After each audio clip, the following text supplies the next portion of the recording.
ଅଛି ଗୁରୁଦେବଙ୍କର। କେବଳ ଗୁରୁଦେବ ହିଁ ନିଶ୍ଚୟ ଭାବରେ ବଦ୍ଧ ଜୀବକୁ ଅଜ୍ଞାନ ଆଚ୍ଛନ୍ନ ଜୀବକୁ ଆମେ ଜ୍ଞାନର ଗରିମା ଦେଖାଉଛେ, ବିଷୟ ଜ୍ଞାନର ଗରିମା। ସେଥିରେ ବାସ୍ତବ ନିଜକୁ ଚିହ୍ନିବାର ଏବଂ ସଂସାରକୁ ଜାଣିବାର କିଛି ବିଦ୍ୟା ନାହିଁ। ବିନା ଗୁରୁଙ୍କର ସାହାଯ୍ୟରେ, ବିନା ଗୁରୁଙ୍କର ଶିକ୍ଷାକୁ ଗ୍ରହଣ କରିବାରେ କେବେ କେହି ଏ ଜୀବନର ମୂଲ୍ୟ ବୁଝିପାରିବ ନାହିଁ, ବୁଝି ନାହିଁ। କାହାକୁ ବୁଝେଇବା ତ ଦୂର କଥା। ମୁଁ ଯେଉଁ କଥା କହୁଛି ମୁଁ ବୁଝିଛି ବୋଲି ସେ କଥା ନୁହେଁ। କାଳେ କାହାର ଉପକାରରେ ଆସିଯିବ ଏବଂ ନିଜେ ତାହା ଭିତରେ ନିଜେ କହି ମୁଁ ନିଜେ ଶୁଣେ। ମୁଁ ଯାହା କହୁଛି ମୁଁ ଅନେକ ସମୟରେ ଅନେକ କଥା ମନକୁ ମନ ଆସିଯାଏ କହି ଦଉଛି ବୋଲି ମୁଁ ଭାବେ ସେ ଠିକ୍ କି ଭୁଲ ପ୍ରଭୁ। କିନ୍ତୁ ଏହା ହେଉଛି ନିଶ୍ଚିତ ସତ୍ୟ। ବିନା ଗୁରୁଙ୍କ ପାଖରେ ନ ପହଞ୍ଚିବାରେ ଏ ମୋହାଚ୍ଛନ୍ନ ଜୀବ, ଏ ଅଜ୍ଞାନ ଜୀବ, ଏ ବଦ୍ଧ ଜୀବ କେତେ ଅଳ୍ପଜ୍ଞ, ମାନେ କିଛି ବିଶେଷଣ, ଏତେ ହୀନ ବିଶେଷଣ ଶବ୍ଦ ସବୁ ଏହା ପାଇଁ ଲାଗିବ, କୋଉଥିପାଇଁ ସମର୍ଥ ହୋଇପାରିବ ନାହିଁ। ଏ ବଦ୍ଧ ଜୀବ କେତେ ଜନ୍ମ ଗଲା ପରେ ମଧ୍ୟ ଚିହ୍ନା ପରିଚିତ ହୋଇପାରିବ ନାହିଁ। ତେଣୁ ସମୟ ପାଇଛେ, ଭାଗ୍ୟ ପାଇଛେ, ଗୁରୁଙ୍କର ଆଶ୍ରୟରେ ଆସିଛେ। କାହିଁକି ନା ଗୁରୁଙ୍କ ପାଦତଳରେ ପହଞ୍ଚି ଗଲେ ଗୁରୁ ଅତି ଅଳ୍ପ କଷ୍ଟରେ ଆମକୁ ଅନେକ ଦିଅନ୍ତି, ଅନେକ ମୁକ୍ତିର ପନ୍ଥା ଦେଇ ଦିଅନ୍ତି, ଅନେକ ବାଟ ହାତ ଧରି ଚାଲେଇ ନିଅନ୍ତି। ଆମର ପରମ ସୌଭାଗ୍ୟ, ଆମେ ଭଗବାନଙ୍କୁ ଚିହ୍ନି ଦେବା ବାଲା ଯିଏ ଆମ ପାଖରେ ଆମେ ପାଇଛେ। ଭଗବାନଙ୍କୁ ଚିହ୍ନି ଦେବେ, ନିଜକୁ ନିଜେ ଚିହ୍ନି ଦେବ। ମୁଁ କିଏ ମୁଁ ଚିହ୍ନିବି, ବ୍ରହ୍ମାଣ୍ଡକୁ ଚିହ୍ନିବି।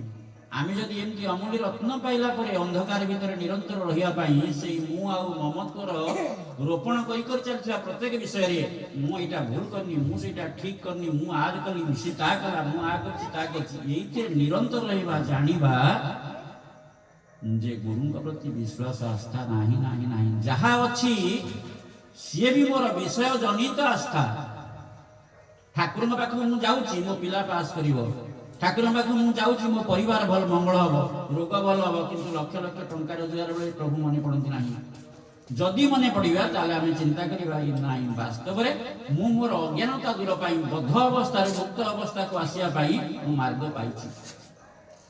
ଯଦି ବି ଆମେ କିଛି କାମ କରୁଛେ ସେଥିରେ ବି ଆମମାନଙ୍କର ପରମାର୍ଥିକ ଜ୍ଞାନ ଲାଭ ପାଇଁ ଇଚ୍ଛା କରୁନି, ସ୍ୱାର୍ଥ ପାଇଁ ଆଗ ସ୍ୱାର୍ଥକୁ ଧରି ଆଗେଇବାକୁ ଚେଷ୍ଟା କରୁଛେ। ନିଜକୁ ସତର୍କ ହେବା, ଯେତିକି ସମୟ ତାଙ୍କ ପାଖରେ ବସିବା, ତାଙ୍କ ପାଦପଦ୍ମକୁ ଚିନ୍ତା କରି ପ୍ରଭୁ ଆପଣଙ୍କ ନିର୍ଦ୍ଦେଶିତ ପଥରେ ଏ ଆତ୍ମାକୁ, ଏ ଜୀବକୁ ଯିବା ପାଇଁ ନିରନ୍ତର ପ୍ରଭୁ ଶକ୍ତି ସମର୍ପଣ କରନ୍ତୁ, ଶକ୍ତି ପ୍ରଦାନ କରନ୍ତୁ, ପ୍ରାର୍ଥନା କରିବା ସେ ପାଦପଦ୍ମରେ। ତାହେଲେ ଆମେ ଯେଉଁ ଅବସ୍ଥାରେ ଅଛେ ଆମେ ଉନ୍ନତ ଅବସ୍ଥାକୁ ଆସିବା, ଜୀବନ ଭିତରେ ଆମେ ମୁକ୍ତ ଅବସ୍ଥା ପ୍ରାପ୍ତ ହେବା। ତେଣୁ ଭାଇମାନେ ସମସ୍ତେ ଗୁରୁଙ୍କର ରାଜ୍ୟରେ ଆମର ସୌଭାଗ୍ୟ, ପରମ ସୌଭାଗ୍ୟ। କୃଷ୍ଣ କୃପାତେ ଗୁରୁ ମିଳେ, କୃଷ୍ଣଙ୍କର କୃପାରୁ ଗୁରୁ ମିଳନ୍ତି। ଗୁରୁ କୃପା କହିଲେ କୃଷ୍ଣ ମିଳେ। ଇଏ ହେଉଛି ପରସ୍ପରର ପରିପୂରକ। ତେଣୁ ଏମିତି ବିଦ୍ୟାରେ ଆମେ ପହଞ୍ଚିଛେ, ଏମିତି ମାନେ ଆମେ ଆମର ଆୟତ ଭିତରକୁ ଆଣିବା ପାଇଁ ଆମ ପାଖରେ ସମ୍ଭାବନା ସୃଷ୍ଟି କରିଛେ। ଆମେ କୋଉଠି ପୁଣ୍ୟ ଥିଲା ବୋଲି ତାକୁ ଏଡ଼େଇ ଦେବା ନାହିଁ।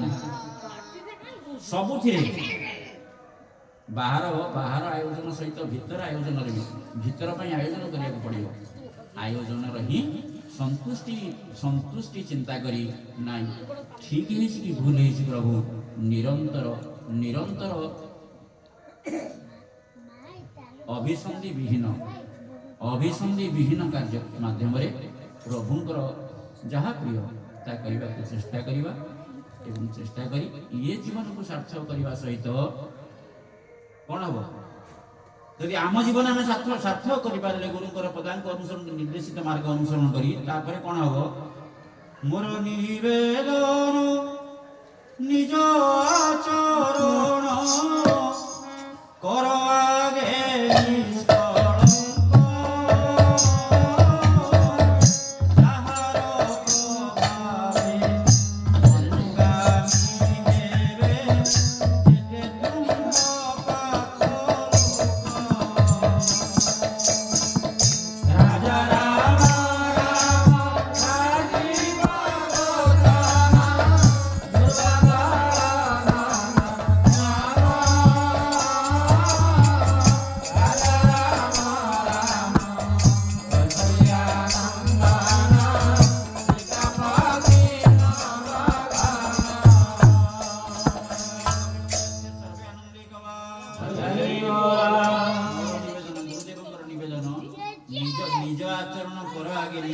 ଲୋକ ତାଙ୍କ ରାଜ୍ୟକୁ ଆସିଛେ ତାଙ୍କ ରାଜ୍ୟରେ ନିଷ୍କଳଙ୍କ ଆଚରଣ କାର୍ଯ୍ୟ ମାଧ୍ୟମରେ ନିଜର ଜୀବନକୁ ସୁନ୍ଦର କରି କ'ଣ ହବ ନା ଯାହାର ପ୍ରଭାବେ ଅନୁଗାମୀ ହେବେ ଯେତେ ତୁମ୍ଭ ପାଖ ଲୋକ।